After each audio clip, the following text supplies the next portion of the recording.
La concurrencia, tengan todos ustedes muy buenas noches. El tema que nos ocupa esta noche es modulación a la prisión preventiva. Un tema de suma importancia en virtud de que se trata sobre la afectación a un bien jurídico tan importante como es la libertad personal, cuyo expositor es el doctor Joseph Mendieta Toledo. Vamos a conocer un poco sobre este expositor, su recorrido académico. Él es abogado de los tribunales y juzgados de la República de Ecuador. Es magíster en Derecho e Investigación Jurídica, doctor en Jurisprudencia, diplomados que ha realizado en Derecho Penal.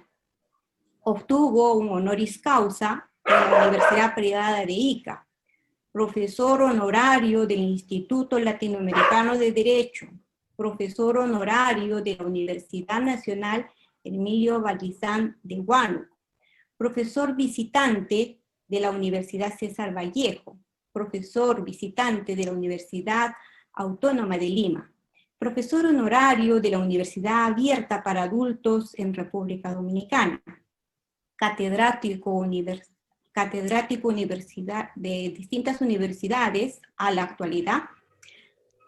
Asimismo, él también es miembro honorario del Instituto de Litigación Oral de República Dominicana. Obtuvo reconocimientos como maestro internacional de Derecho en la República Dominicana. Él es juez provincial de la Corte Provincial de Justicia de Ríos, presidente de la Sala Multicompetente de Ríos con sede en Bahoyo, magistrado de la segunda instancia de la Sala Provincial Multicompetente de Bahoyos. De esta forma, vamos a recibirlo muy afablemente al doctor Joseph Mendieta Toledo y le cedemos el uso de la palabra.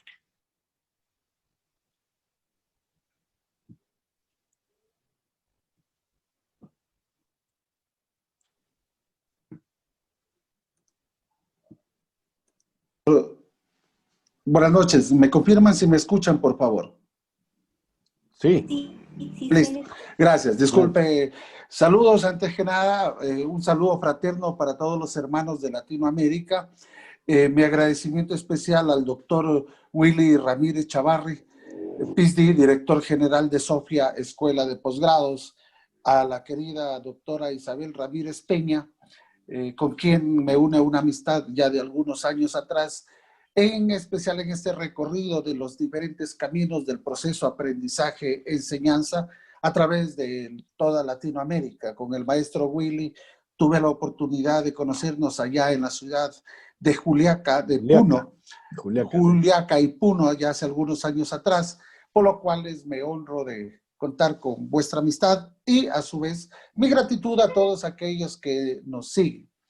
Antes de ingresar propiamente al tema del conversatorio del día de hoy, quiero recordar que hoy estamos nosotros celebrando 15 de septiembre el Día Internacional de la Democracia. Aquel día, que nosotros lo celebramos como la oportunidad para recordar que la democracia se ha convertido en la oportunidad de centrar a las personas dentro de un proceso eleccionario, tanto para elegir y ser elegido con total libertad, a efecto de que todos estos derechos basados por la comunidad internacional, los gobiernos y la sociedad civil y las personas, el ideal de la democracia que viene desde la antigua Grecia, es convertirse en una realidad para que todos lo podamos disfrutar. Hago esta introducción porque nosotros tenemos que tomar también en consideración que se encuentra basado en la Declaración Universal de los Derechos Humanos y en el Pacto Internacional de los Derechos Civiles y Políticos, que son de instrumentos internacionales de derechos humanos que nos permiten entender y que además de eso se encuentran establecidos en el artículo 21.3 de la Declaración Universal de los Derechos Humanos, que establece que la voluntad de la población debe constituir la base de la autoridad de gobierno. Ello se expresará en elecciones periódicas y genuinas, que serán mediante un sufragio universal e igual y se celebrarán por voto secreto o por procedimiento de votación libres equivalentes. Estos derechos consagrados en el Pacto Internacional en el Pacto Internacional los derechos económicos, sociales y culturales en los instrumentos permiten que todos nos integremos, que seamos uno mismo solos, que querramos ese principio de equidad, de igualdad que todos queremos. Y a efecto de que se pueda llevar a través de una elección democrática los regímenes que nosotros querramos que se tengan que poner en vigencia a efecto de que se respeten estos derechos humanos, el derecho a elegir y ser elegidos libremente. Pasamos una década en los años 60, 70 de las dictaduras a nivel de Latinoamérica que esperamos no se repitan, pese que existen algunos países en los cuales aún se viven las mismas.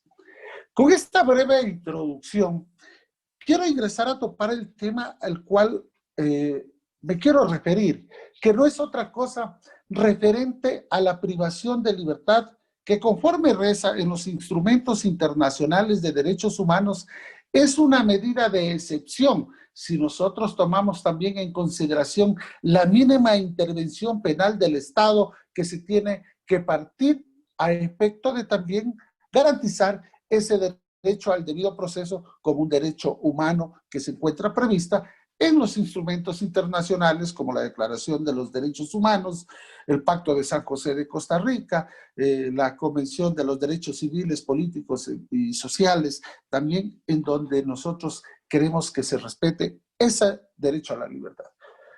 Después del derecho a la vida, sabemos que otro de los derechos más importantes es el derecho a la libertad. El punto de partida para cualquier análisis de los derechos y tratamiento otorgado por las personas que se encuentran bajo la prisión preventiva se sustenta fundamentalmente en el principio de la presunción de inocencia. Ese principio que gozamos todos los seres humanos. Se presume en la normativa constitucional ecuatoriana, me voy a referir, pese a que en la Declaración de los Derechos Humanos de igual manera lo tenemos, se presume que toda persona es inocente hasta que se demuestre lo contrario con una sentencia debidamente ejecutoriada en los cuales ya no quepa otro recurso. Es decir, que cuando el aparataje de justicia o del aparataje de la administración de justicia se pone en movimiento en un estado a través del proceso investigativo que llevaría a cabo la fiscalía, la policía, para lograr demostrar la materialidad de la infracción, la responsabilidad o participación en el cometimiento del hecho delictivo que se encuentre previsto en la normativa penal vigente en cada uno de los países y que el juez, como un garantista de los derechos humanos, como un garantista del debido proceso, tiene que regular de que se cumplan todas estas garantías a efecto de permitir que el ciudadano que se encuentre privado de libertad o aquel que se le vaya a dictar la privación de libertad haya sido encontrado en calidad de culpable, autor o cómplice. En el Ecuador ya desapareció la figura jurídica del encubridor. En otros países aún se mantiene autor, cómplice y encubridor en el cometimiento de dicho acto delictivo. Es decir, que resulta innecesaria el hecho que la privación de libertad durante el transcurso del proceso penal que se lleva a efecto, la posición jurídica de la persona procesada, de la persona imputada, enjuiciada, siga siendo la de inocente hasta que se dé la sentencia debidamente fundamentada y motivada por el juez. Que eso nosotros tenemos que recordar. La fundamentación y la motivación, que si bien son sinónimos, que se entrelazan, pero son significados muy distintos. La fundamentación legal, la motivación doctrinal y la fundamentación de igual manera de los hechos en los cuales se le imputa y por los cuales se ordenará esa privación de libertad como medida de última ratio.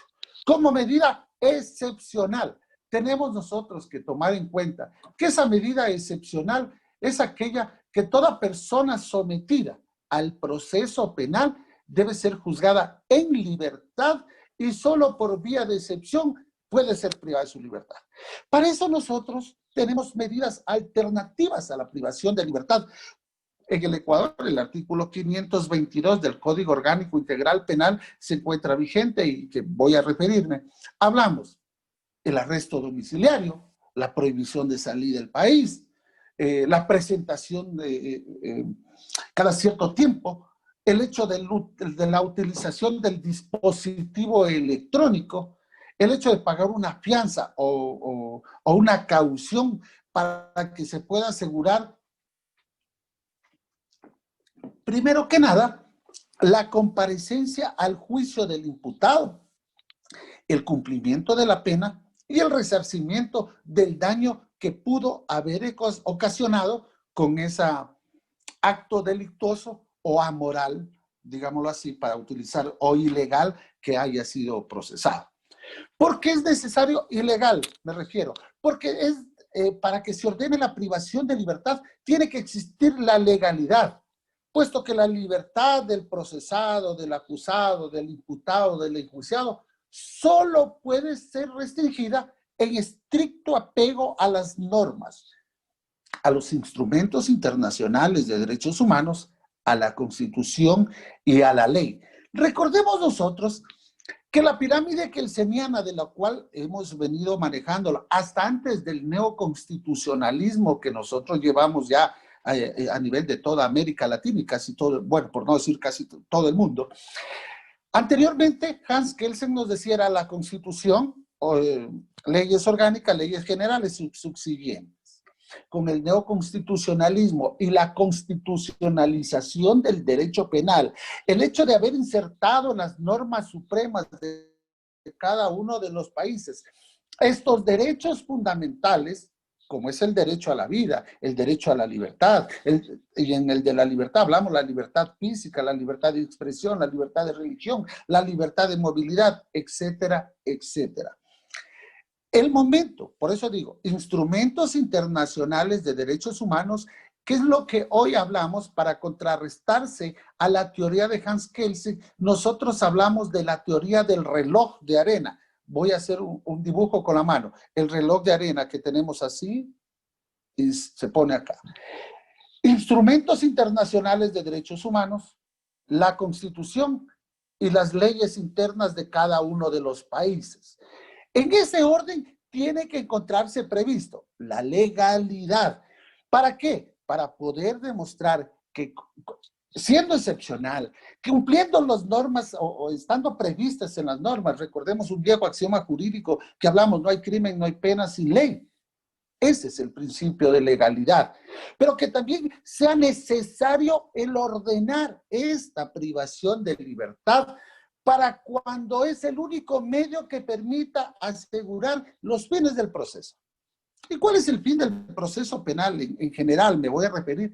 Es primero, lo que había dicho anteriormente, demostrar la existencia material de la infracción. Está el cuerpo del asesinado, del finado, del muerto, del cadáver, como querramos decirlo. Pero existe la materialidad de la infracción, está muerto. Pero tenemos que demostrar que esa muerte fue violenta para que poder decir el principio de legalidad, el hecho, la necesidad de que existe la existencia, valga la redundancia, material de la infracción, el muerto, por un homicidio. No estamos hablando por una muerte natural. Recordemos que los seres humanos tenemos dos tipos de muerte. La muerte natural y la muerte violenta. Las dos nos conllevan a una serie de derechos que se acarrean con posterioridad, que eso es materia del derecho civil referente a herencias, sucesiones y legados, que se encuentra previsto en el Código Civil, que de casi toda Latinoamérica, tomando en consideración que prácticamente todos los códigos civiles provienen del código de Andrés Bello. Entonces, la necesidad es de demostrar que está la existencia material de la infracción y la responsabilidad del autor o cómplice en Ecuador y del autor, cómplice, encubridor en las distintas legislaciones que se encuentran vigentes. Excepcionalidad, legalidad, necesidad. Y es ahí cuando empieza a intervenir la acción del juez como un garantista de este derecho penal, como un garantista de los derechos humanos de las partes procesales. Algunos creen que la actividad del juez se radica única y exclusivamente en garantizar los derechos del procesado. Pero no es así. Los jueces tienen que garantizar el debido proceso para las partes procesales, cuanto para el victimario, cuanto para la víctima. De esta manera tenemos que hacer. ¿Y cómo estamos hablando? Esa proporcionalidad que tiene que haber entre la relación racional que exista entre la medida cautelar y el fin perseguido. Existe en el Ecuador el Código Orgánico Integral Penal, se refiere a que la privación de libertad se dará siempre y cuando la pena que se vaya a imponer sea superior a 1 año, primer requisito, para empezar a hablar de la proporcionalidad. Y que también la medida cautelar de privación de libertad exceda de 5 años para que no sea sujeto de algunas de las 5 medidas antes de la privación de libertad que se encuentra previsto en el artículo 522. Proporcionalidad entre la medida cautelar y el fin perseguido. De tal manera que el sacrificio inherente a la restricción del derecho a la libertad no resulte exagerado o desmedido frente a las ventajas que se obtienen mediante tal restricción. ¿Qué sucede cuando se puede ordenar una privación de libertad o una prisión preventiva, que para algunos estudiosos consideran que es una pena adelantada? Podría ocasionarse de que luego de la sustanciación del proceso sea declarado inocente. ¿Y qué va a ocurrir en esas circunstancias? Esta persona, este ciudadano, tiene el derecho de ejercer la reparación integral por parte del Estado. Y no es que es solamente el juez, solamente el fiscal. En primera instancia pagarán todos. En el Ecuador, en la Constitución mismo se encuentra previsto el derecho a utilizar la repetición, valga la redundancia, el derecho de repetición que tiene el Estado para poder demandar al operador de justicia, al ciudadano responsable de haber privado de su libertad a una persona en forma ilegal, arbitraria, en los cuales se pueda atentar contra ese derecho. Es decir, esta proporcionalidad le permite al juez considerar la infracción penal con la pena privativa de libertad o con la prisión preventiva. Repito, tiene que guardar esa proporcionalidad, dice el maestro Robert Alexei, sobre la ponderación que tiene que hacer el juez para poder ordenar la privación de libertad. Entre el mal mayor y el mal menor, la voy a resumir como yo la entiendo y pido disculpas. Sé que dentro de los seguidores del grupo de la Escuela de Posgrado SOPIA existen muchos juristas que tengo la vara muy alta. Yo lo escuchaba al maestro Willy en realidad y hablar de la gobernabilidad, y yo por eso ya me robaba solamente unos minutos referente al Día Internacional de la Democracia, y que él nos hablaba sobre la gobernabilidad en el Perú.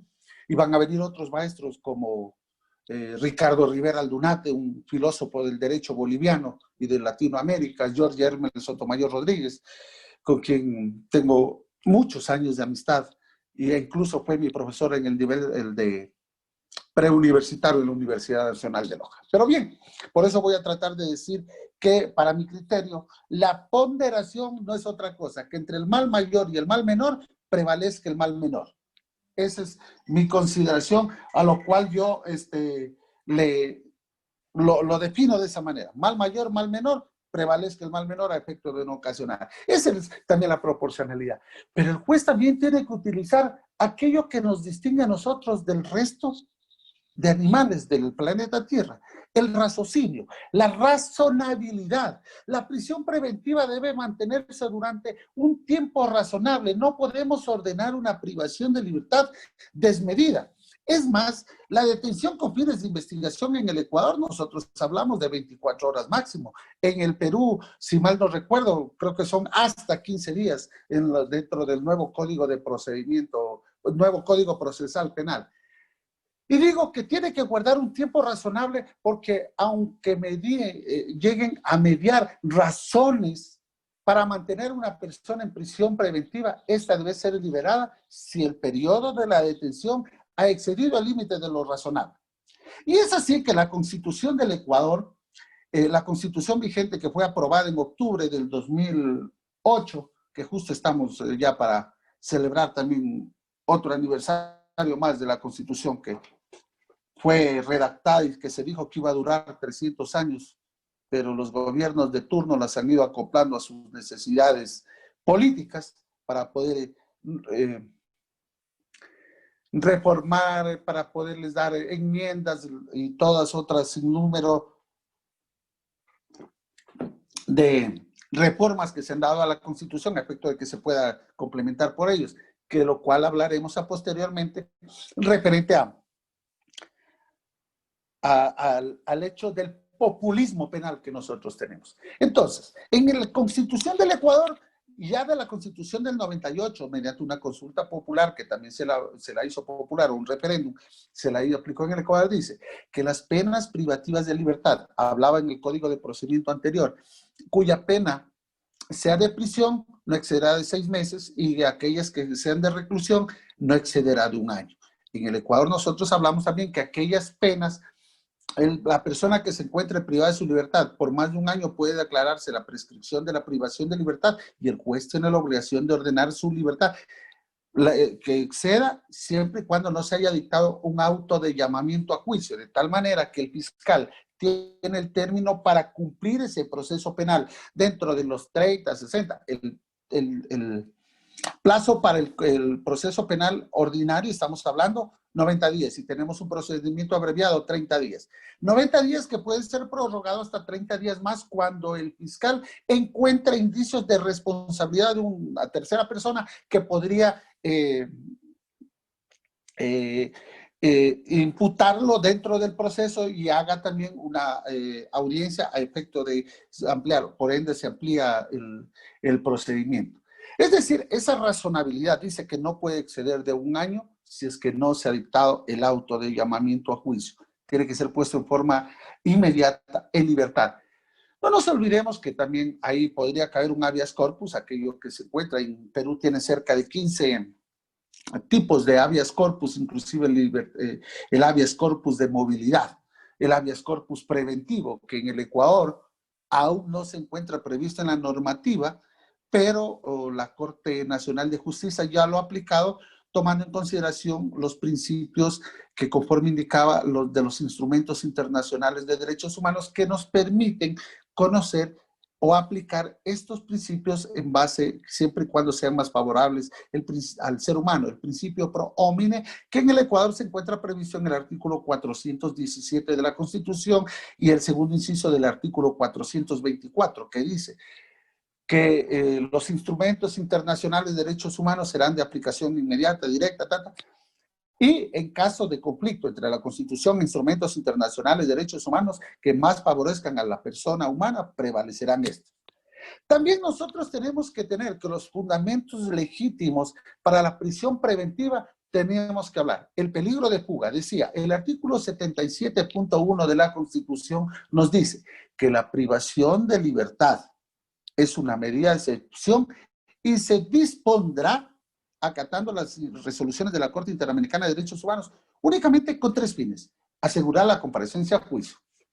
Lo están procesando a Condorito, pero él comparece a juicio con su abogado defensor. Primera, que estaría asegurando la comparecencia. Asegurar el cumplimiento de la pena, prohibición de salida del país, me voy a imaginar. tiene sus bienes, lo procesan a Condorito, quien es juez de la Corte Nacional de Justicia, me voy a imaginar, por decir un ejemplo, o es un asambleísta, por el robo de un celular. Va a decir, oiga, no me voy a ir del país cuando se me acusa de un posible apropiación indebida de un equipo telemático que vale $1,000, cuando mis sueldos son, en el caso de un asambleísta, $5,000, y etcétera. Entonces también vamos a evitar el peligro de fuga. Tengo mi casa, tengo mis bienes, mi profesión aquí, también se evita. Y asegurar el cumplimiento de la pena y el resarcimiento del daño ocasionado, palabras más, palabras menos. Y el artículo 77.11 de la Constitución también nos dice que el juez o la jueza deberá aplicar medidas alternativas a la privación de libertad con cumplimiento a lo que dispone la ley. El Código Orgánico Integral Penal guarda relación con lo mismo. Entonces digo, como fundamento para la prisión preventiva tenemos el peligro de fuga, cuando existe el riesgo de que la persona imputada intente eludir el accionar de la justicia, se evada del país. Entonces ahí es inminentemente necesario la orden que el juez ordene esa prisión preventiva a efecto de evitar esa fuga del ciudadano procesado que podría dejar en riesgo el proceso penal, el cumplimiento de la pena y el resarcimiento del daño a la víctima. Cuando existe también el riesgo de obstaculización, en que la persona el procesado intente obstaculizar la investigación criminal, cuando empiezan a poner una serie de incidentes o que empiece a coaccionar, podría ser inclusive ponga en riesgo la vida de la víctima, de los testigos, pese a que hay la unidad de protección de víctimas y testigos con los cuales nosotros tenemos que tomar en cuenta. Todos estos requisitos nosotros tenemos que tomarlos en cuenta a efecto de poderlo tener. Es decir, es una medida, la prisión preventiva, excepcional, es una medida provisional. Además de eso, que es variable porque dependiendo de las circunstancias podría el juez ordenar una medida, conforme indicaba, a través de una caución. Existe el principio de razonabilidad para que el juez pueda aplicarlo. Debe existir el principio de proporcionalidad y el principio de necesidad a efecto de que con esto podemos nosotros entender. Tradicionalmente, el derecho a la libertad personal ha sido entendido desde la perspectiva física. Todo mundo creemos que la libertad personal es el hecho únicamente de la libertad de movimiento, pero también hablaba que el derecho a la libertad, nosotros podríamos hablar en la libertad de religión, la libertad de expresión, la libertad de tendencia sexual, tendencia política, etc. Pero el artículo 7.1 de la Declaración de los Derechos Humanos también se refiere, y la Corte Interamericana de Derechos Humanos nos ha dado un contenido amplio que se asocia con la posibilidad de esa autodeterminación. Nosotros tenemos que recordar que la Corte Interamericana de Derechos Humanos, ya por ejemplo, en el caso de Ecuador, sí ha sancionado muchas oportunidades, como el caso de Chaparro Álvarez, Lapo Íñiguez versus Ecuador, en los cuales la sentencia que se dictó el 21 de noviembre del 2007 nos decía en el numeral 51, el artículo 7 de la Convención tiene dos tipos de regulaciones bien diferenciadas entre sí. La una general y la otra específica. La general, que es aquella que se encuentra en el primer numeral. Toda persona tiene el derecho a la libertad y a la seguridad personal. Mientras que la específica se encuentra compuesta de una serie de garantías que protegen el derecho a no ser privado de la libertad ilegalmente. 7.2, o arbitrariamente, o a conocer, perdón, las razones por las cuales se encuentra privado de libertad, por los cuales se ordena la detención, los cargos formulados en contra del detenido, conforme el 7.4, al control judicial de la privación de libertad y la razonabilidad del plazo de prisión preventiva, 7.5. De igual manera, tiene derecho a impugnar o a recurrir, es decir, a apelar la legalidad de la detención, 7.6, y en la Constitución encontramos en el artículo 76 del debido proceso, numeral 7, literal K. Y a no ser detenido por deudas. En el Ecuador decimos por deudas, excepto las deudas por pensiones alimenticias, que no es detención, sino es un apremio personal, que a la larga es lo mismo, porque es el impedir el derecho a esa libertad.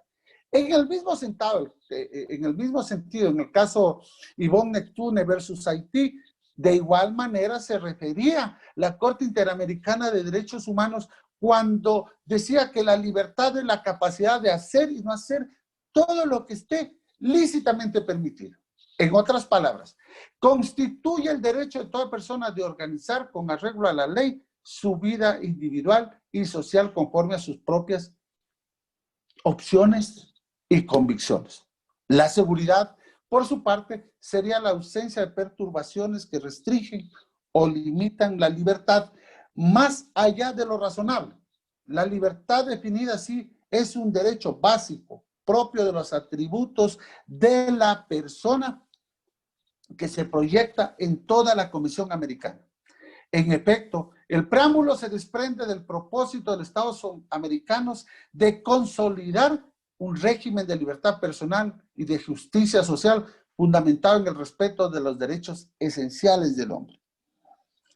El reconocimiento de que solo puede realizarse el ideal del ser humano libre, exento del temor y de la miseria, si se crean condiciones que permitan a cada persona gozar de sus derechos económicos, sociales y culturales, tanto como sus derechos civiles y políticos. De esta forma, cada uno de los derechos humanos protege un aspecto de la libertad del individuo. Anteriormente yo me refería al principio de legalidad y no digo de la moralidad, porque son cosas muy distintas. Me voy a imaginar. Para mí, lo moralmente es andar con ropa. Pongo un ejemplo. Para las personas que son nudistas, para ellos moral, o sea, se encuentra dentro de los parámetros morales el andar desnudo, sin ropa.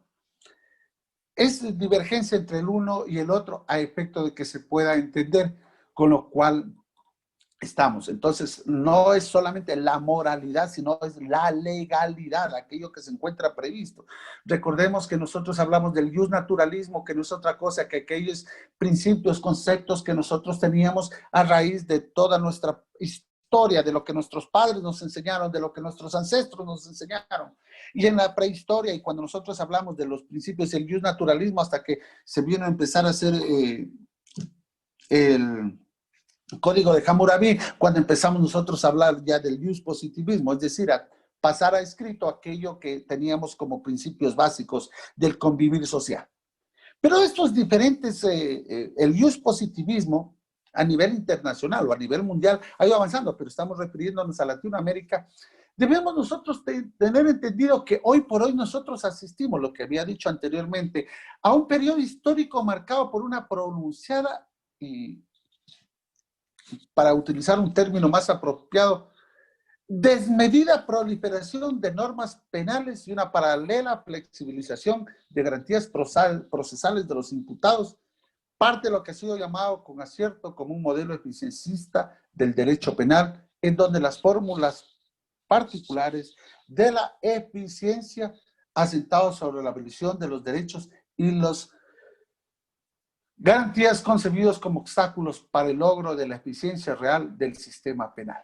Pero nosotros tenemos que tomar en cuenta que lastimosamente ese populismo penal que nosotros estamos llevando a cabo, cuando nuestros legisladores dictan leyes que en realidad no sabemos si pertenecen a una escuela penal causalista, finalista, si son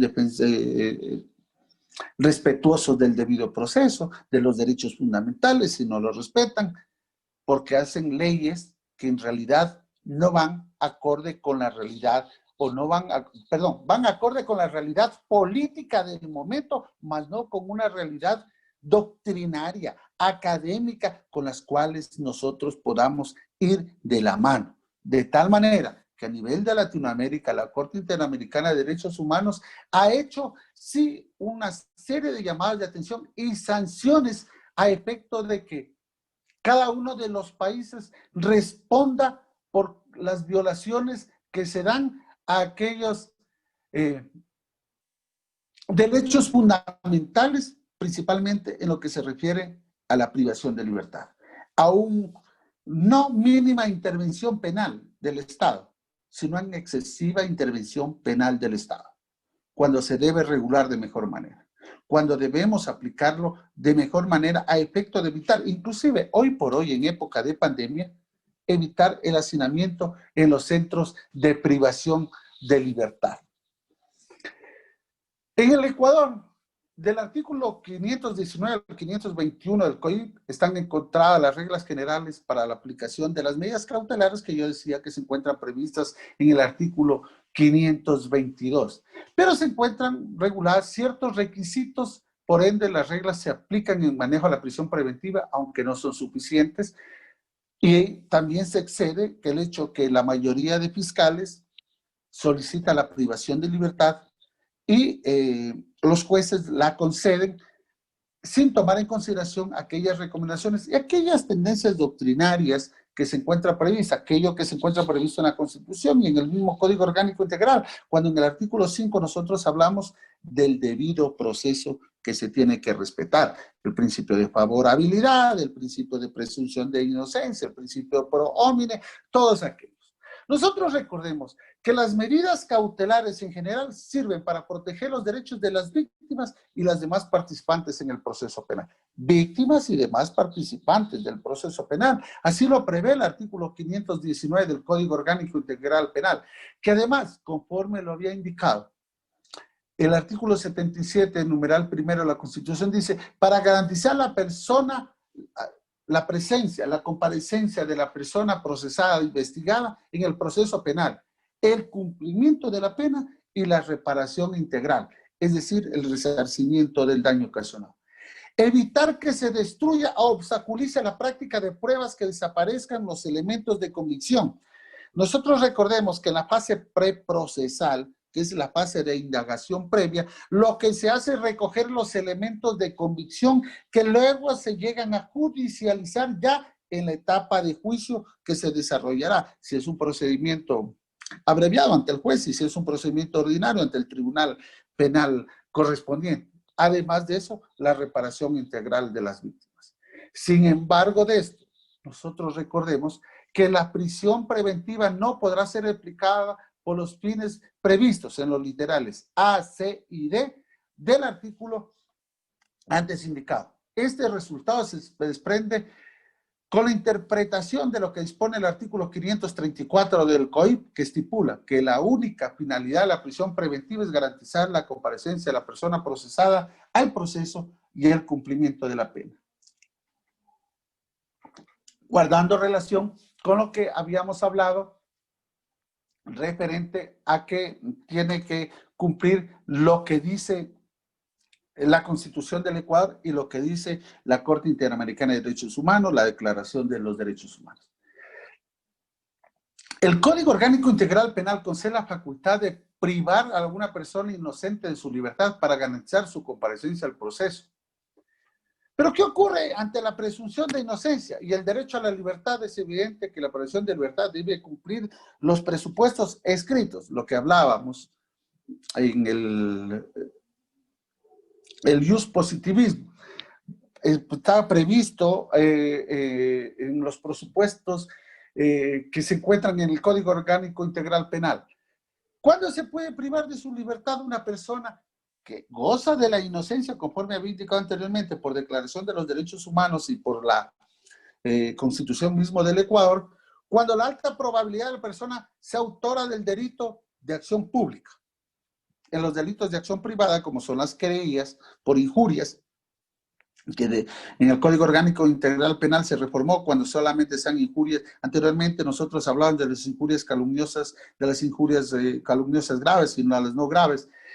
Y en esas no se puede ordenar. En los procesos civiles, conforme lo había ordenado también, y que lo había indicado, perdón, y que la Declaración de los Derechos Humanos también nos habla referente, y la Convención de los Derechos Civiles, Sociales, Políticos y Económicos, se decía que la privación de libertad no se podrá ordenar por deudas. Por ende, en materia civil no se puede ordenar la prisión preventiva.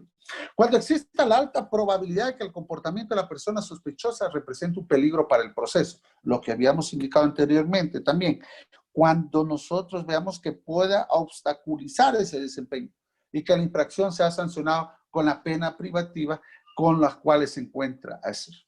Lo medular en cualquier alegación que vaya a hacerse sobre la prisión preventiva en las audiencias es la intensidad del proceso o de la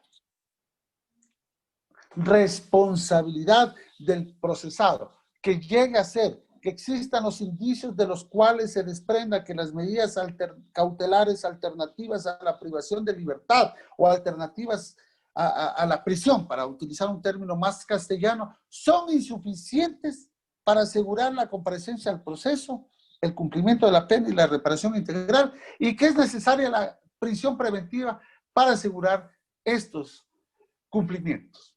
En la modulación, el juez de igual manera tiene que ir tomando en cuenta que el peligro procesal es un requisito no escrito propiamente dicho, porque eso ya hablamos del libre albedrío, de la convicción del juez también, que no es tanto un libre albedrío, porque tiene que cumplir los presupuestos establecidos en los instrumentos internacionales de derechos humanos, en la Constitución y en la ley. Se puede desprender que el supuesto material indirectamente a través de la lógica, si no existe el riesgo de que la persona procesada pueda ausentarse del proceso, no existe la necesidad para medidas cautelares, por cuanto las mismas se encuentran previstos ya en la normativa y en los instrumentos internacionales de los derechos humanos. El presupuesto material de esta medida cautelar que vaya a ordenar el juez, que vaya a modular para poderlo hacer entender, es que el sistema, el peligro procesal de las medidas cautelares no privativas de libertad.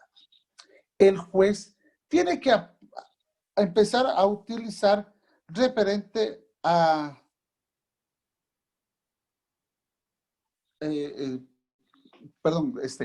que me llegaba un mensaje justo de los organizadores que no se veía en la cámara. Entonces decía sobre esa proporcionalidad, para que llegue a modular esa proporcionalidad de la privación de libertad, quiere decir en pocas palabras que debe haber un equilibrio entre el daño que causa la medida, aquí la privación de libertad, y su ganancia, es decir, la asegurar la comparecencia al juicio con los cuales puede hacer. Es por esto que en cada aplicación de la prisión preventiva se debe considerar en el marco de esa ponderación el daño que provoca la privación de libertad, en la pérdida de las relaciones familiares, los niños, los hijos del procesado, inocentes hasta ese momento, se encuentran sin un padre. El daño a perder su derecho al trabajo, que se encuentra previsto también dentro de los derechos fundamentales del ser humano. El derecho a la salud también de ese ser humano que se encuentra privado en unos centros cuyos hacinamientos y cuya insalubridad está por demás indicarlo. Ya lo decía el maestro Eugenio Raúl Zaffaroni cuando indica que la privación de libertad y que las cárceles de Latinoamérica en realidad son centros inclusive de especialización del delito. Pero para la concreción de ese principio de proporcionalidad, la Constitución, los instrumentos internacionales de derechos humanos, el Código Orgánico Integral Penal estipula que estas medidas cautelares no privativas de libertad se aplicarán de forma prioritaria. Todos los países deben aplicar, los jueces, esas medidas alternativas a la privación de libertad de carácter prioritario. De conformidad que la concreción de este mismo principio de proporcionalidad y exista la seguridad de que no hay otra forma que pueda ser. Por cuanto si ordenamos una privación de libertad violentando los instrumentos internacionales de derechos humanos, diremos que no es proporcional. Otra de las medidas de ponderación o de proporcionalidad también es cuando la Constitución del Ecuador, como garantista del derecho de la vida y dentro de los grupos de atención prioritaria, y grupos de atención vulnerable, hablamos de las mujeres en estado de gestación. El mismo Código Orgánico Integral Penal, la Constitución primero que nada, y el Código Orgánico Integral Penal prohíbe la privación de libertad a las mujeres en estado de gestación.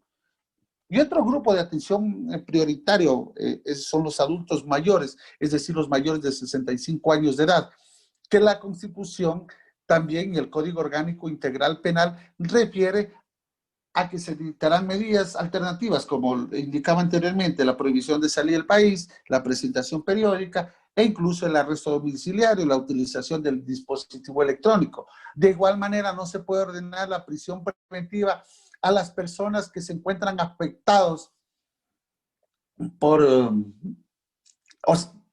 perdón, se deberán dictar medidas alternativas a la prisión a aquellas personas que se encuentran afectadas por enfermedades graves o catastróficas que califica la Constitución del Ecuador, a efecto de que con eso pueda hacer y se pueda sustituir la privación de libertad, que es lo que tiene que hacer. No hay una forma en los cuales nosotros podríamos, a nivel de Ecuador y a nivel de Perú, en los cuales he conversado con algunos amigos, la privación de libertad se está convirtiendo en una regla general, y es ahí que la Corte Interamericana de Derechos Humanos viene haciendo observaciones a cada uno de los países referentes a la constante vulneración que se da al derecho a libertad.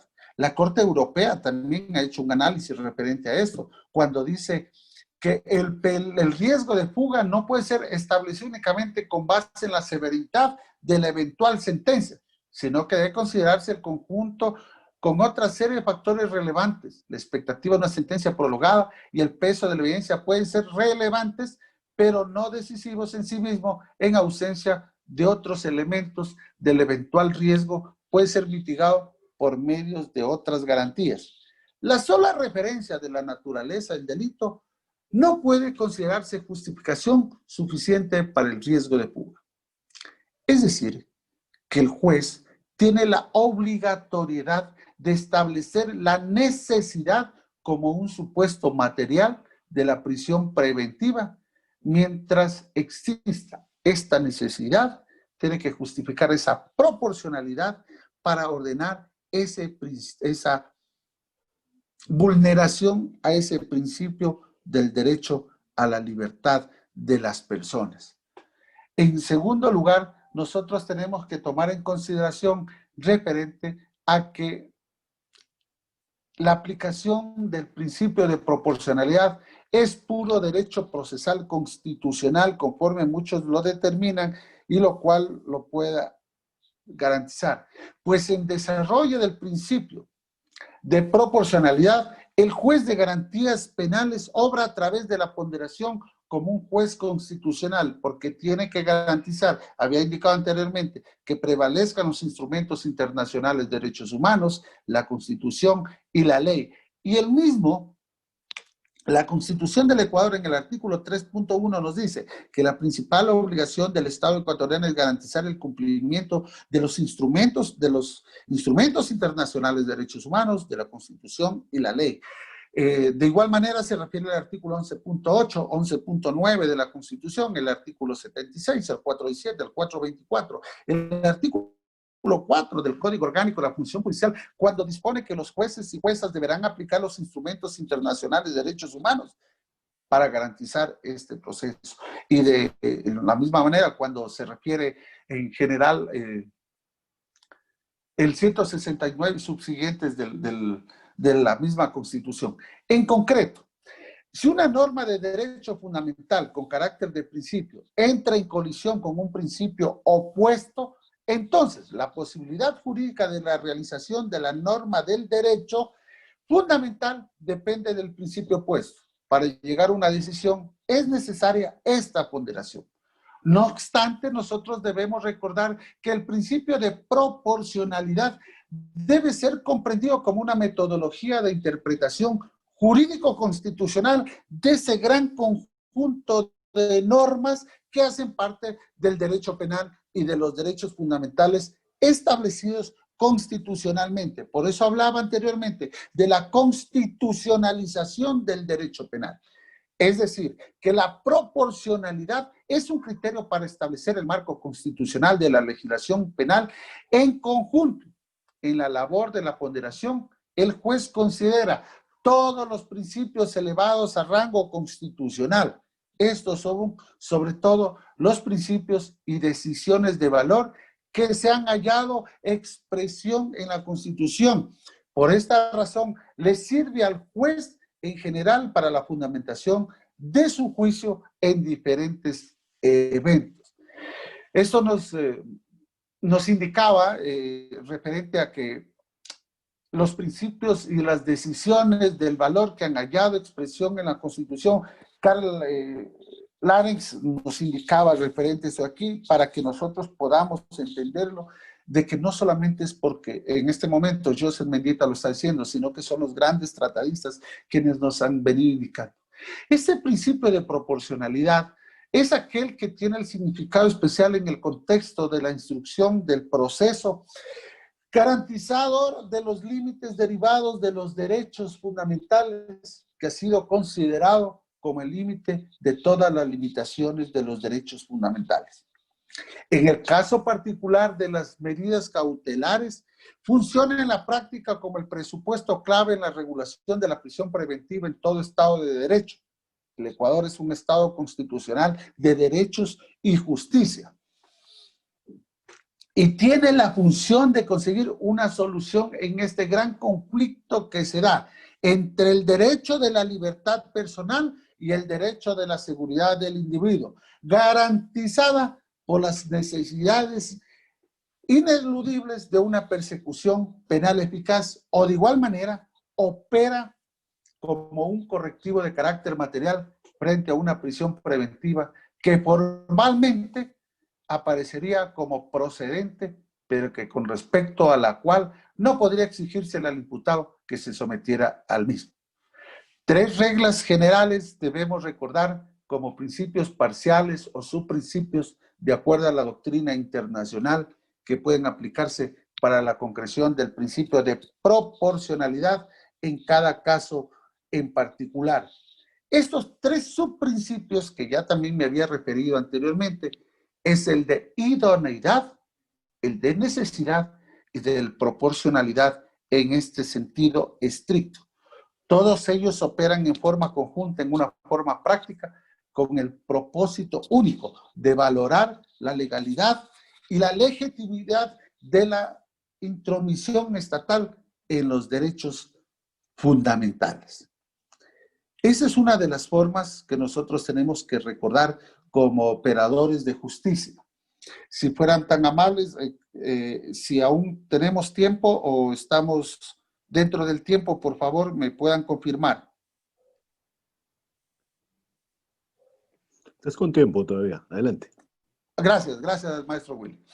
Entonces, conforme yo había indicado que estos tres subprincipios, hablábamos referente a que esa idoneidad, que estas intervenciones deben ser adecuadas y alcanzar la finalidad perseguida, que también se conoce desde el principio de idoneidad como el principio de utilidad. De una manera general, se establece que la motivación de la medida debe permitir la adecuación entre la limitación del derecho fundamental y la finalidad de la medida misma en relación con la obtención de la prueba relevante y los efectos del delito concreto, que es materia de la instrucción.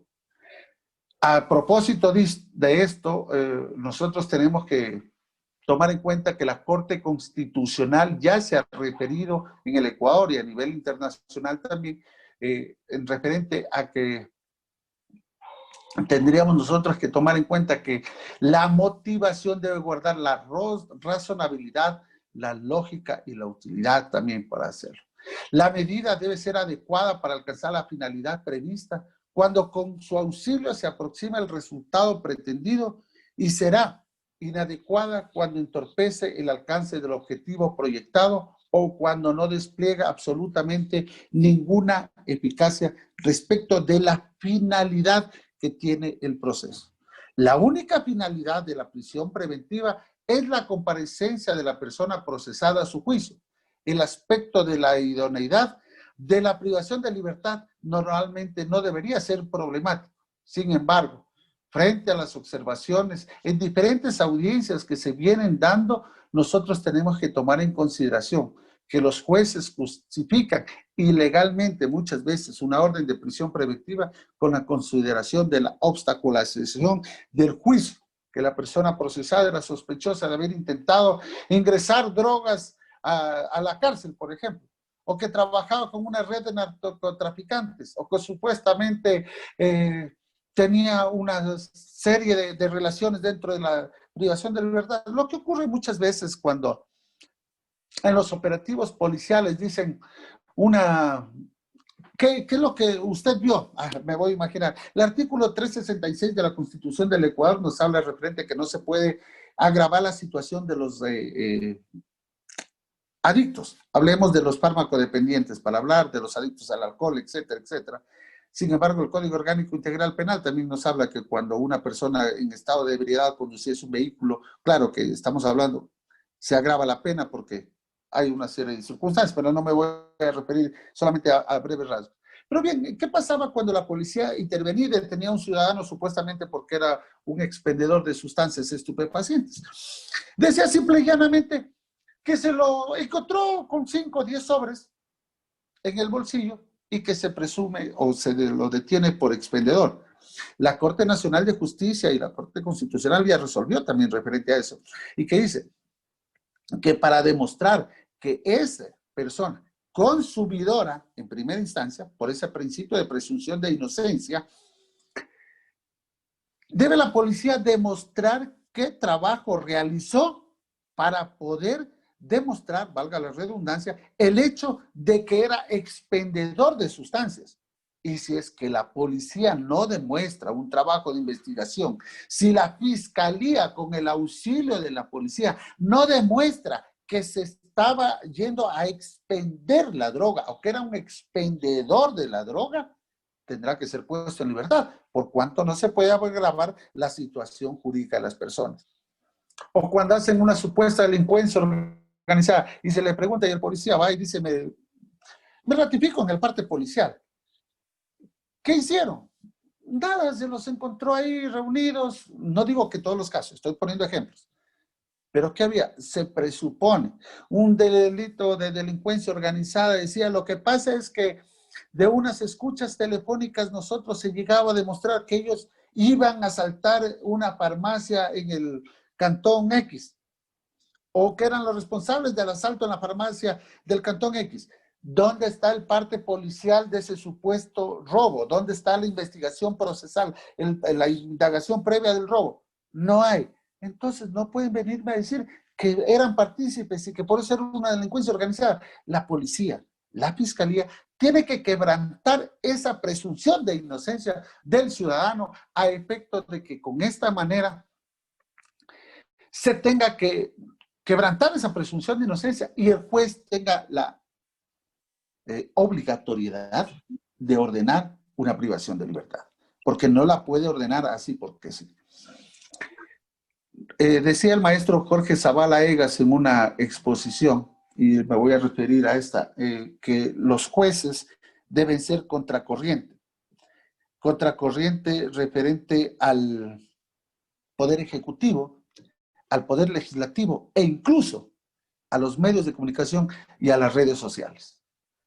Porque hoy es muy fácil ser juez a través de las redes sociales, cuando no hemos estudiado ni un día de nuestra hermosa ciencia del derecho, que amamos tanto.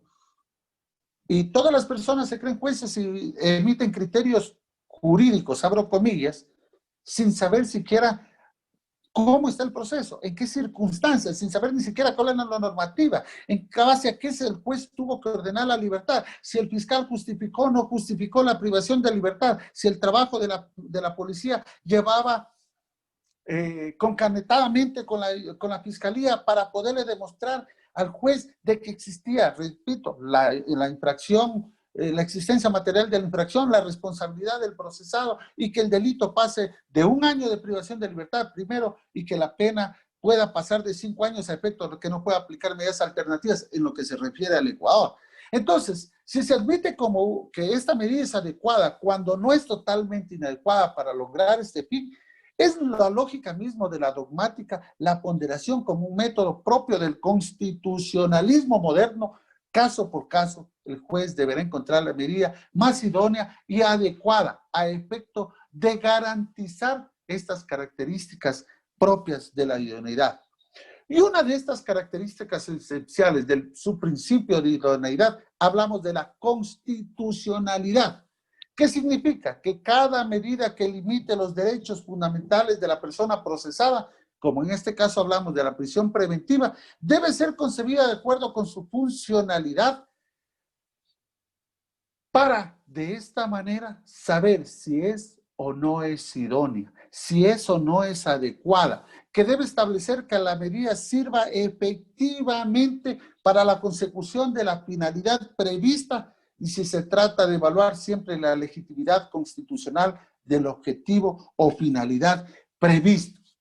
Tiene que existir el control de la desviación de los posibles parámetros legales, con el fin de que se pueda reseñar esta característica en función del control de una desviación posible del poder, que se trataría de analizar en el sentido exacto de la intención de la autoridad correspondiente en función de la medida dispuesta. Así se trata de constatar que la medida no se busca en finalidades no previstas estrictamente por la ley, lo que hablábamos anteriormente, la legalidad de la norma. No puede ser, no hay crimen, no hay pena sin ley. Repito, el viejo axioma jurídico que nosotros teníamos que tomar en consideración. El subprincipio de idoneidad, además de se caracteriza por la flexibilidad. Significa que la idoneidad debe hacer referencia de la causalidad del medio, de la causa, en relación con el fin propuesto. Causa-efecto, que siempre nosotros decimos que se tiene que guardar correlación. De esta forma, el juicio sobre la idoneidad de una medida implica la realización de un pronóstico sobre la aptitud de la medida en relación con el fin pretendido. Finalmente, el subprincipio de idoneidad tiene el carácter preponderante de empírico, es decir, el juez tiene que examinar las consecuencias de la medida solicitada. Él debe tener esa certidumbre, esa certeza absoluta de que la medida solicitada en realidad tendrá que ser sostenida por la Fiscalía. Dicen los doctrinarios que tiene que calzar como el guante en la mano, a efecto de evitar que se violenten los derechos. Para quebrantar esa presunción de inocencia, tiene que la Fiscalía hacer el trabajo de tal manera, con el auxilio de la policía, que calce como el guante en la mano y el juez no pueda, abro comillas, el hecho de inventarse supuestos nuevos argucias jurídicas, tomémoslo en consideración así, o que los abogados defensores no tengan que utilizar otra terminología. En segundo lugar, que para otro de los subprincipios que hablábamos de la idoneidad, hablamos de esta necesidad de la admisibilidad de la prisión preventiva por ese examen propio que tiene que hacer el juez. Por eso decíamos, en la idoneidad no se encuentra previsto en las leyes, en el iuspositivismo, sino es aquella racionalidad que también le da al juez a efecto de que él pueda entender si ese trabajo investigativo realizado por la Fiscalía, con el auxilio de la policía, sí cumplió lo que debe hacer, demostrar y quebrantar ese principio de inocencia o presunción de inocencia que tiene el ser humano. En relación al principio de necesidad, en relación con la aplicación de las medidas de injerencia probable de los derechos de la persona, en el contexto de este proceso penal, la necesidad significa que solamente cuando el Estado no tenga a disposición ningún otro medio que permita obtener el resultado, es legítima la intervención. Decía anteriormente, esa mínima intervención penal del Estado que tiene que existir. Por lo tanto, es el juez como un garantista procesal al momento de que es solicitado para ordenar o la medida cautelar, debe exigir que el investigador, en este caso la Fiscalía con el auxilio de la policía, presente las alternativas que tiene y que justifique que no existe otra probabilidad de una medida. Es decir, que es necesaria la privación de libertad para evitar la fuga, para evitar el cumplimiento de la pena y para evitar, perdón, y para cumplir la reparación integral del daño a la víctima, sino aquella de limitar un derecho fundamental. Porque si no me justifica la fiscalía, el agente investigador, de que el Estado tiene que quebrantar esa garantía fundamental como es el derecho a la libertad, el juzgador debe llegar a evaluar y negar esa medida, por cuanto que efectivamente el resultado pretendido no se podría obtener o sería sumamente difícil llegar al mismo si se encuentra defendiendo la libertad. Si se encuentra con alguna de las medidas alternativas, como es la prohibición de salir del país, lo había indicado, como la presentación periódica, como la utilización del dispositivo electrónico, como es el arresto domiciliario. Este es su principio de necesidad que nosotros bueno, voy a utilizar yo tal vez una exageración, como un doctrinario del derecho, es lo que conocemos como la mínima intervención de exigibilidad o subsidiariedad o de alternativa menos gravosa que se pueda dar, cuando el medio seleccionado para alcanzar ese fin presupuestado no pueda ser reemplazado o sustituido por otro igualmente eficaz, al mismo tiempo que se exige que no se restrinja ningún derecho fundamental o que le haga de la manera menos gravosa. Decíamos, entre el mal mayor y el mal menor, que prevalezca el mal menor. Lo fundamental en relación con el principio de necesidad es que la medida menos gravosa sea apta para lograr ese mismo resultado. Según la jurisprudencia internacional, no será necesaria cuando el mismo o mejor resultado pueda ser alcanzado con una injerencia menos gravosa. Nosotros tenemos también la particularidad que el Código Orgánico Integral Penal nos habla inclusive de que el fiscal podría en algún momento, bueno, si es que no encontrara, aparte de emitir el dictamen abstentivo de acusación, también podría, aplicando el principio de mínima intervención penal, dejar de continuarlo el proceso y ponerse a hacerlo. Hablábamos nosotros de ese principio de proporcionalidad que en el sentido estricto que se tiene que ir guardando con los otros principios y que nos permiten a nosotros estar guardando esos, evitando el conflicto de intereses que se puedan dar y que se logre un equilibrio entre el derecho a la libertad y el derecho de la víctima o el derecho de que nosotros podríamos tener esa reparación integral, la comparecencia al juicio, el cumplimiento de la pena y el resarcimiento del daño ocasionado conforme lo habla referente a la individualidad previsto en la Constitución del Ecuador como un derecho fundamental de la mínima intervención penal que nosotros tenemos que tomar en cuenta.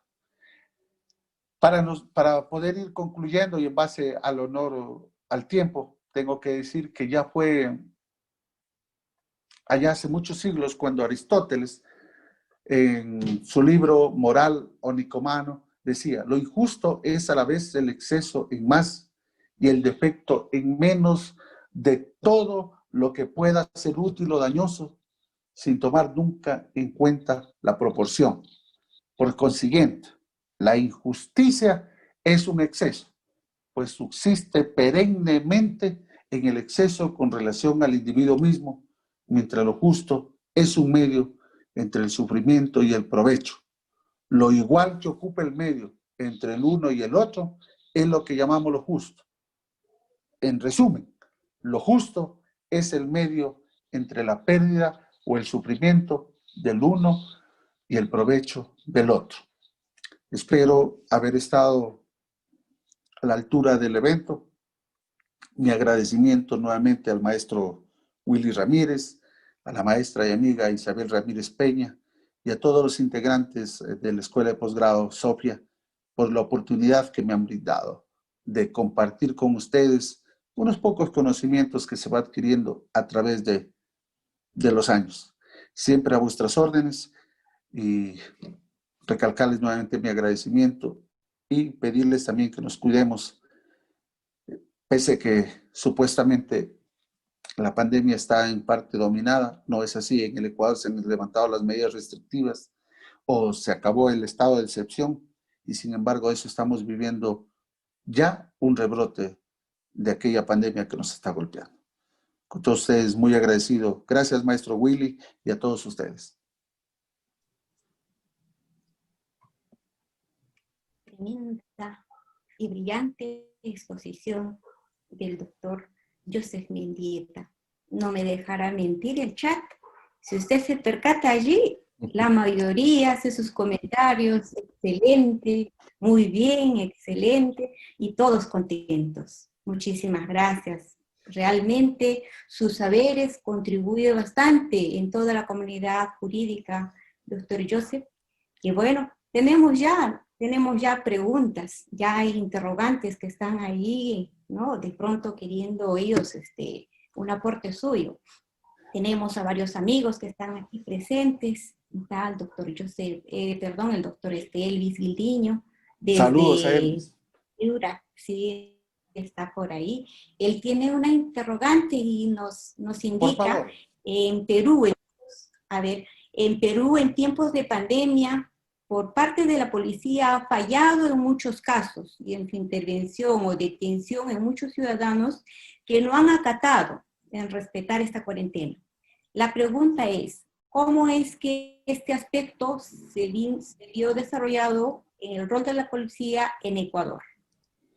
A ver, en realidad se dio muchos casos en el que en época de pandemia se ordenaba, perdón, se empezó a detener e incluso en primera instancia el decreto presidencial del estado de emergencia disponía de que la persona que se encuentre violentando dicho estado o las medidas restrictivas de circulación debería ser privado de su libertad y ser procesado conforme lo dispone el artículo 282 del Código Orgánico Integral Penal, es decir, incumplimiento de orden de autoridad legítima, y se privó de libertad a muchas personas. Luego, el COE emitió una resolución donde decía que se sustituía por unas medidas como multa, medidas económicas. Pero ¿qué sucedió? Que había muchos habeas corpus y por el orden jerárquico mismo que se daba, no cabía un habeas corpus. Recordemos que el habeas corpus es cuando es la privación de libertad ilegal, ilegítima o arbitraria. No había ilegalidad por cuanto era por la autoridad legítima, no había arbitrariedad porque era cumplida por la policía y ni era arbitraria porque de igual manera se encontraba previsto, entonces fueron negados, pero sí les permitía pedir una sustitución o una revisión de la medida que se lo empezó a aplicar. Y además de eso, recordemos que Michelle Bachelet, como observadora de la ONU, también ya dio algunas recomendaciones para evitar inclusive la propagación de la pandemia en los centros de rehabilitación social, y la Corte Interamericana de Derechos Humanos de igual manera dispuso que se apliquen medidas sustitutivas a la privación de libertad hasta que no sea, excepto en aquellos delitos que conforme yo los indicaba en el artículo 522 del Código Orgánico Integral Penal, que son medidas sustitutivas que guardan relación con el artículo 77, numeral primero y numeral 11 de la Constitución y el 7.1 de la Declaración Universal de los Derechos Humanos. Sí nos afectó y muchas personas fueron privadas de su libertad y otras hoy por hoy están pagando multas muy fuertes porque lastimosamente no entendemos lo que ocurre en esta pandemia. Y muchos salieron y sabían que la primera multa era un salario, luego los salarios, y obviamente se convierte en el Ecuador un salario básico unificado son $400. Pero sí, la policía tuvo un trabajo arduo. Además de eso, que tenemos que recordar que la ciudadanía también somos responsables y muchos ciudadanos no acatábamos las disposiciones emitidas. Incluso algunos miembros de la policía, de la fuerza pública, fueron agredidos por la ciudadanía al momento que se trató de controlar ese libre tránsito que estaban haciendo e incumpliendo las disposiciones semanales. Muchísimas gracias. Tenemos otra interrogante de la doctora Leslie Marín. Ella tiene la interrogante, como magistrado, ¿cuál es su criterio ante la dualidad de lo justo y legal? A ver, hay dos circunstancias muy distintas. Y decía el maestro Coitiure, cuando encuentran en conflicto la justicia con la ley, haga que prevalezca la justicia. Y es eso lo que se trata de hacer la mayoría de jueces y operadores de justicia, al menos aquellos que aún guardamos las esperanzas en que este nuevo sistema tenga que ser apropiado. Y ahí tenemos nosotros el caso, me voy a mencionarlo a Jan Smith, un amigo mutuo, mi querida Isabel, quien nos habla de la justicia juvenil restaurativa. Es decir, esto es una parte de justicia, aplicar medidas, no solamente las legales, sino aquellas medidas que podían establecerse.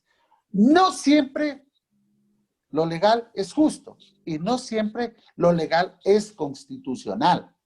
Por eso es que cuando el Código Orgánico de la Función Judicial, que se puso en vigencia en marzo del 2009, recordemos que la Constitución del Ecuador se puso en vigencia en octubre del 2008, en marzo del 2009 entró en vigencia el Código Orgánico Integral Penal, en el artículo 4 disponía que los jueces y jueces deberán deberán cumplir y hacer cumplir las normas previstas en los instrumentos internacionales de derechos humanos. Yo decía, perdónenme la expresión, gracias a Dios, ya los jueces no van a ser solamente la boca de la justicia, sino que ya podíamos cambiarnos prácticamente del sistema jurídico romano a un sistema jurídico del Camalao, en el momento en que el juez podía ser ley.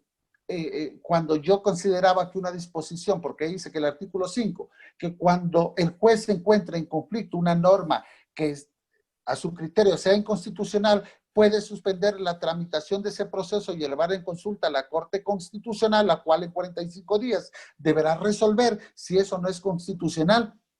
Y hasta eso, me imagino, 45 días resolvió no es constitucional, afuera la persona, o sea, se acabó el juicio. Pero en ese tiempo, lastimosamente, algunos compañeros jueces elevaran en consulta y la Corte Constitucional de ese momento, incumpliendo lo que decía y perdónenme que la sonrisa, dispuso que se inicien juicios sumarios en contra de los jueces que elevaran en consulta por desconocimiento de la ley, es decir, era letra muerta. Lo justo no siempre es legal, pero cuando, como dice Coiture, cuando encontremos en conflicto la justicia con la ley, hagamos que prevalezca lo justo. Pero recordemos también que no siempre se puede dar, porque el momento que un juez cumpla, siempre y cuando no se violenten los instrumentos internacionales de derechos humanos, puede hacerlo. Un querido colega y amigo, Juan Carlos Aguiar, a quien le envío un fuerte saludo, miembro también del grupo Aprendiendo Derecho, en una oportunidad se dio en la ciudad de Babahoyo un robo famélico, que es lo que se conoce la doctrina, ¿no? Una señora fue detenida sustrayéndose unas cosas dentro de un comisariato. La detuvieron, la llevaron en flagrancia. La detuvieron dentro del comisariato, en primer lugar, del centro comercial. La retuvo los seguridad del centro comercial y luego, después de un momento, lo pusieron en orden de la policía y lo llevaron al juez. La señora explicó que estaba sustrayendo porque creo que era una funda de leche, algo así, y unas galletas porque su niño tenía hambre y no tenía que darle de comer. ¿Qué hizo el juez? Ratificó su estado de inocencia. Él, de su dinero, pagó la cuenta que era insignificante en sí al centro comercial y la dejó en libertad a la señora, porque obviamente el robo famélico se encuentra previsto también dentro de la doctrina internacional. Eso es hacer justicia también. En contra de lo que digan los medios de comunicación, por eso decía, los jueces deben ser contracorriente, incluso de las redes sociales. Muchísimas gracias. También tenemos aquí otra interrogante del doctor Fernando Carrillo.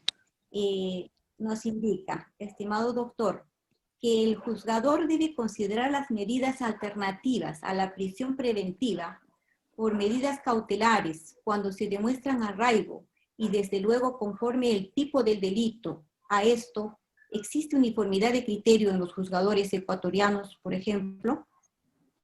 Bueno, en la gran mayoría sí existe uniformidad. Es más, el artículo 522 del Código Orgánico Integral Penal dice: las medidas cautelares serán prohibición de salir del país, presentación periódica, arresto domiciliario, utilización del dispositivo electrónico.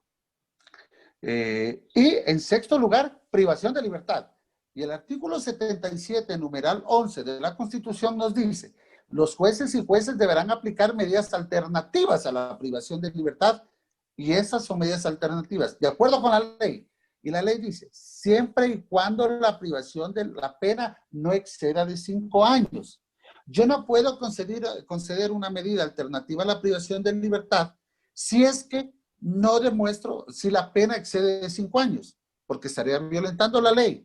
Y la ley está subordinada a la Constitución. La Constitución dice, medidas alternativas siempre y cuando de acuerdo con la ley, primero.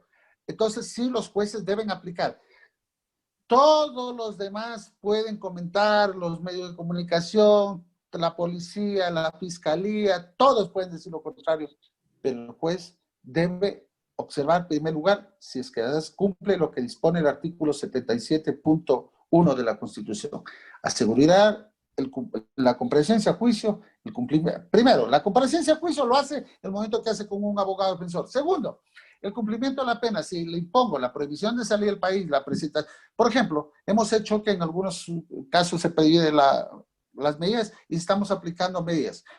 Prohibición de salir del país, la presentación periódica y la utilización del dispositivo electrónico. Con todas esas seguridades, obviamente, ya es casi mucho más difícil de evadir la administración de justicia, pero la mayoría de jueces sí guarda relación. Muchas gracias. También tenemos otra interrogante de la doctora Diana Ortiz. Diana Ortiz nos indica, en torno a sustancias, cuando es fragancia y se encuentra en posesión de unas 5 fundas de droga a un presunto infractor, una persona más se supone que está extendiendo por la cantidad, ¿el infractor se irá libre? Antes que nada, Liz de Marín, un saludo muy afectuoso, es una colega de Ecuador también, quien tuve la oportunidad que sea mi compañera de aula en la Universidad Técnica de Machala. Yo jamás llamé estudiantes a los compañeros de aula, si mal no recuerdo, y además de eso fue profesora de mi hija. Le envío un saludo fraterno y un abrazo a la distancia. A ver, depende, decimos 5 fundas, en las 5 fundas podríamos hablar 5 gramos. O sea, son distintas características, ¿no? Pero la sentencia de la Corte Nacional de Justicia y la Corte Constitucional dice que también se debe demostrar los actos de expendio de la sustancia, porque repito lo que dice el artículo 366 de la Constitución.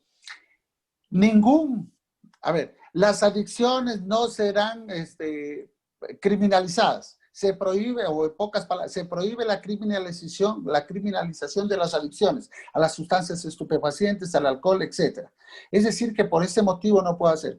Por ejemplo, en una oportunidad tocaba conocer un proceso donde el ciudadano se demostró que era adicto a las sustancias, había estado internado en una clínica para farmacodependientes y lo encontraron 3 gramos de marihuana.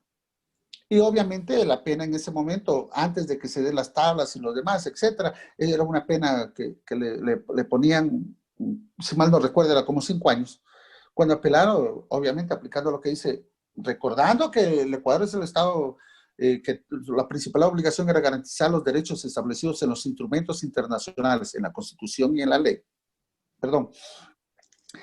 Que el abogado pidió que se le aplique el tiempo que se encontraba privado de su libertad para evitar el daño, la demanda del Estado, se le aplicó y además de eso se dispuso que sea internado, si es que el ciudadano lo quería, porque no se puede obligar, en una clínica de farmacodependientes, a lo cual el ciudadano aceptó y era una clínica estatal, porque la salud pública es obligación del Estado y así lo prevé la norma constitucional.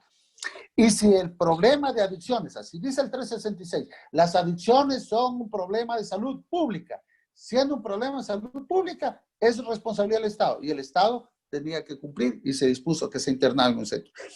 Para concluir la pregunta, depende, primero, si hablamos de 50 gramos es imposible, 500 gramos es imposible que digamos es para consumo porque sería excesivo. Ahí viene lo que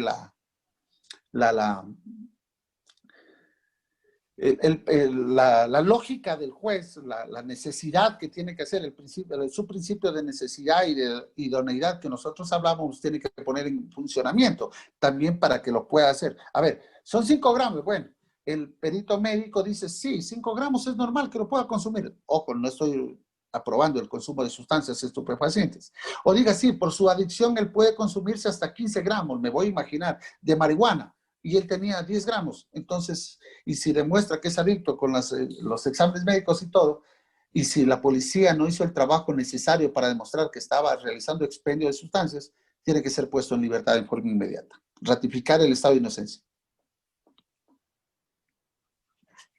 Muchísimas gracias. Realmente, créanme, estamos aprendiendo bastante, doctor Yotti. Vamos a invitar al doctor Willy Ramírez para que pueda allí apoyarnos un poco. Gracias.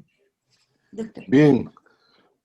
Bueno, estoy sumamente admirado y complacido por esta brillante exposición que nos hace ver qué es lo que acontece en el hermano país del norte, Ecuador. Y hay bastante similitud con nuestra realidad peruana, en el sentido en que más del 50% de nuestra población carcelaria en el Perú no cuenta con una sentencia. Bueno, y eso se ha ido reduciendo un tanto, porque en algún momento llegó a ser los 2/3 de la población carcelaria. Y es porque se echa mano a el tema de la detención. Cuando nosotros, como hombres y mujeres de derecho, sabemos perfectamente que la detención o la privación de la libertad es la última ratio, es el último recurso del cual se echa mano. Y es por la mala formación o por la deformación en el ejercicio de la función jurisdiccional.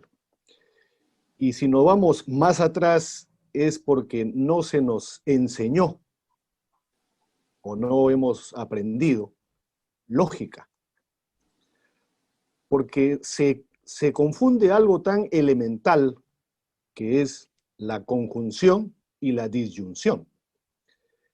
En nuestra norma procesal, en nuestra norma adjetiva, en el derecho penal peruano, está establecido que para dictar un mandato de detención deben concurrir algunos requisitos. Ejemplo, A, B, C, D, I, E. Sin embargo, nuestros administradores de la justicia interpretan A, B, C, D o E. ¿No? Ahí está el tema de la conjunción y de la disyunción, que es algo tan elemental y que es algo hasta de sentido común. Pero, bueno, hay que meterlo preso, pues, y no importa ya lo que venga después. Esto es algo que nos debe llamar la atención en el sentido en que el Estado es el primer actor en la vulneración de algo tan elemental o tan fundamental como es la libertad. Y eso es lo que, bueno, eso es lo que resulta también de la importación desmedida de normas. Me explico. Nuestro país no cuenta con políticas públicas coherentes. Está uno de mis alumnos por ahí, Miguel Aurelio Vaca. Bueno, creo que te robé la pregunta, Miguel Aurelio. No hay políticas públicas coherentes en nuestro país porque es producto de la importación. Y yo siempre le repito a mis estudiantes, tanto de maestría como de doctorado, que Perú tiene una de las mejores legislaciones del mundo. Y ojo, que no es para caerse de espaldas. Bueno, y se compara con Finlandia, con Suiza, con Dinamarca, ¿no? Las mejores leyes del mundo. Ojo, producto de la copia, el copy-paste o la importación, para decirlo para decirlo mejor, ¿no? Pero frente a ello, nosotros no tenemos el mejor sistema de administración de justicia del mundo. ¿Cuál es el resultado de la ecuación? Ineficacia de la norma, inaplicabilidad de la norma, y lo que es peor, ¿no? Y lo ha mencionado Joseph, inconstitucionalidad de la norma. O sea, ¿cómo una ley puede ir en contra de la propia Constitución? Esto es una cosa de locos. Y hoy en día, en plena coyuntura política, al menos en nuestro país, vemos a un ejecutivo que quiere ser legislativo y a un legislativo que quiere ser ejecutivo. El árbitro es el Tribunal Constitucional, que ahora pues ha hecho un momentito, que ingrese su demanda competencial como corresponde por mes de partes y bueno, ya la veremos cuando así sea necesario, ¿no? Lo mismo está sucediendo en el tema de la detención preliminar. Se están cometiendo excesos, se están cometiendo abusos, y la pregunta es, ¿quién repara ese daño? El Estado sería la respuesta más lógica, pero usted tiene que embarcarse en otro proceso más para que el Estado lo indemnice, para que el Estado repare ese daño causado, y su nombre, y su prestigio, su reputación, etcétera, etcétera. Cuando hace un poco más de 2 siglos se implanta el tema de la prisión como último recurso, esta estaba básicamente para salvaguardar a la sociedad de los delincuentes y de los locos. De los delincuentes y de los locos, ¿no? Era básicamente un tema moral. Entonces, para salvaguardar a la sociedad o al grupo humano, yo debo detener o recluir a los delincuentes y a los locos. Y una persona es delincuente cuando queda probado que realmente ha cometido un delito. Antes no. Y hay otro principio que es el de la presunción de la inocencia, pero acá pues parece que es la presunción de culpa, ¿no? Primero te detengo, te meto adentro y tú tienes que demostrar, o sea, la carga de la prueba, que es una tarea del titular de la acción penal, el Ministerio Público, es trasladada al imputado, ¿no? El imputado tiene que probar que es inocente. Y eso va en contra de cualquier lógica, en este caso jurídica, ¿no? Entonces, y el tema de la prisión surge también con las famosas readaptación, reinserción, reeducación, repersonalización, pero sabemos que no necesariamente eso se cumple. Eso es algo, bueno, eso es algo poético, algo bonito que está en la norma, ¿no? La resocialización del condenado, ese es el fin de la pena, ¿no? Pero sabemos que quien entra medio delincuente a la cárcel sale delincuente y medio. Entonces, la cura resulta peor que la enfermedad. Y acá hay que hacer un llamado de atención a las autoridades y ver de qué forma, de qué manera se reemplaza este tema de la prisión preventiva o de muchas otras. Hay una serie de herramientas tecnológicas hoy en día. Ejemplo, el grillete electrónico, la geolocalización, el GPS. Entonces, ya no tiene sentido detener a la persona. Es más, en plena pandemia, con las fronteras y los cielos cerrados en nuestro país, se seguía dando resoluciones de impedimento de salida del país, ¿no? Oiga, ¿cómo va a salir este sujeto? No, es imposible que salga, ¿no? Entonces, una persona por ahí, como ya se había vencido el impedimento de salida del país, hizo que su abogado contrate un vuelo, entre comillas, humanitario, y ya se estaba embarcando ya. Entonces, allí sí tuvo que intervenir el Ministerio Público, la Procuraduría y el propio juzgado, diciendo, un momentito, usted no sale, usted tiene un tema pendiente, pero no está detenido, porque la detención es el último recurso, cuando ya, pues, o si no se detiene, pues, a los opositores políticos. ¿Por qué? Porque no hay forma que se defienda, ¿no? Y, ojo, que las resoluciones expresan tal cosa. Dice, mientras esté libre, se va a defender. Entonces, mejor lo meto preso para que no se pueda defender. ¿Mm? Entonces, bastante cuidado, porque en la sociedad latinoamericana somos bastante hipócritas, y lo digo con todas sus letras. No se le puede llamar preso, si no es, al menos en Perú, interno de un establecimiento penitenciario. Interno, ¿no? No se puede decir cárcel, es establecimiento penitenciario. No se le puede poner uniforme, pero viste harapos. No se le puede obligar a trabajar, pero come de la paila en donde no se llega ni a la cuarta parte de las proteínas y de las calorías que debe consumir una persona al día. Así de hipócritas somos. Eso es algo que tiene que cambiar y ensayar otras medidas. Por ejemplo, mencionaba Joseph el tema de la sanción pecuniaria, ¿no? La multa. Bueno, hay que darle donde más le duele, ¿no? Y en donde más nos duele, creo que es en el bolsillo, en la economía. Y está el tema de la muerte civil para los actos de corrupción, etcétera, etcétera. Entonces, desde mi humilde punto de vista, yo no soy un experto como Joseph ni como Isabel.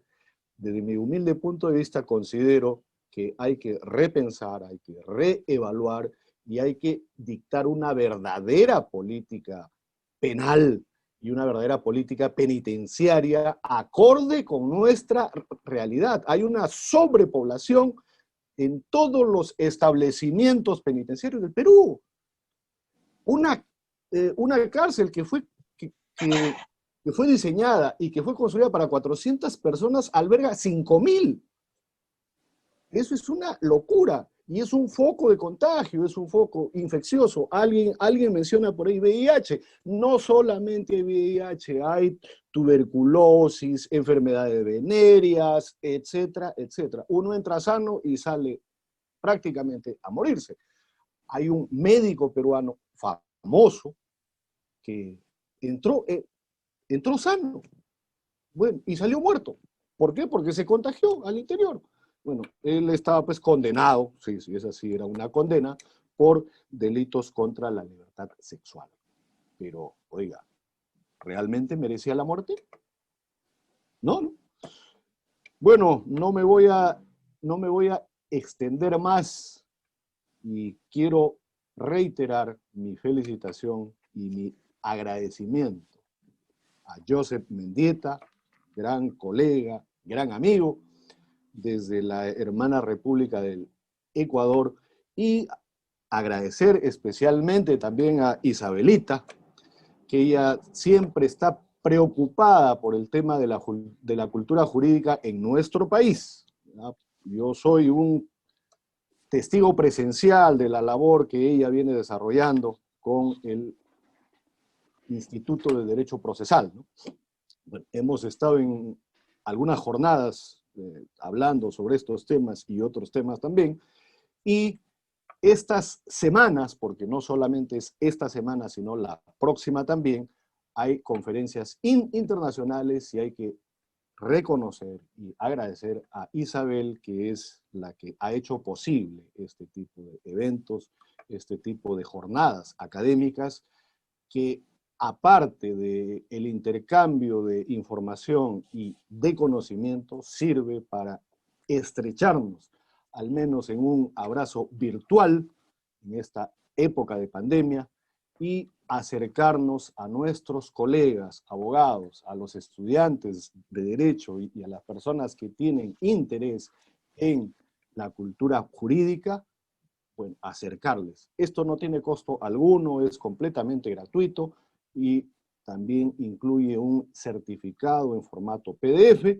que en algo serviría quizás, y hay algunas personas que noche a noche se conectan y ya vamos en la semana 17 semanas ininterrumpidas y esta es la conferencia número 82. Entonces creo que algo estamos haciendo patria y no necesariamente la patria chica, sino esa gran patria con la que soñaban nuestros libertadores, ¿no? Bueno, yo creo que Bolívar, San Martín, Sucre y todo lo demás no estarían orgullosos al vernos ahora unidos en esta tarea, en este gallardo trabajo que es el de acercar la cultura y el conocimiento jurídico a todas aquellas personas que muestran un interés en ello. Muchísimas gracias, Joseph. Sofía, Escuela de Posgrado, ya es tu casa, así que cuando tú lo consideres necesario, envíanos alguna comunicación y programamos los eventos. Y del mismo modo hay que retribuir también. Si ustedes en Ecuador consideran necesaria nuestra participación, la tienen. Bien, reitero el agradecimiento en ese contexto, a Isabelita. Sí. En ese contexto, mi querido Willy, y a los amigos de la escuela Sofía, Escuela de Posgrado, aprovecho, Willy, para hacer la cordial invitación y el grupo Aprendiendo Derecho, que lo fundé allá en el año 2014 y que ya hoy tiene más de 20,000 integrantes, miembros del grupo Aprendiendo Derecho. Del 12 al 22 de octubre vamos a organizar, se organizó el segundo Congreso Internacional de Derechos Humanos y Constitucionales en Latinoamérica. Aprovecho la oportunidad para invitarte, Willy, en forma pública, obviamente, para ver si podemos contar con una ponencia tuya y que Sofía se una de igual manera a este evento. Ya, listo. Referente a lo que tú decías también, la legislación peruana, la legislación ecuatoriana también se refiere a 4 principios o 4 puntos básicos para ordenar la prisión preventiva. Es más, dice el artículo 534, es necesario cumplir siempre y cuando se concurran los siguientes requisitos. 1, 2, 3, 4. Si uno de ellos no concurre, como tú muy bien lo indicabas, si es 1, 2, 3, no concurrió el 4, no cabe ordenar la prisión preventiva. Solamente para recalcar, y espero, mi querido Willy e Isabel, contar con vuestras ponencias en el Congreso que organizamos para del 12 al 22 de octubre, que sería un verdadero honor poder contar con ustedes y que Sofía se una como coorganizador también para poder llegar a los hermanos peruanos. Muy bien. Bueno, a nombre de Sofía, Escuela de Posgrado y de los más de 80 participantes, reitero una vez más el agradecimiento a Joseph e Isabel por este extraordinario evento. Nos estamos viendo mañana a la misma hora. Hay un expositor de la hermana República de Bolivia mañana. ¿Ya? Gracias. Gracias. No salgan de casa solamente cuando sea estrictamente necesario y con todas las medidas de protección. Un abrazo fuerte hasta el Ecuador. Gracias, un abrazo, Willy, y aprendamos a vivir la nueva humanidad. Gracias.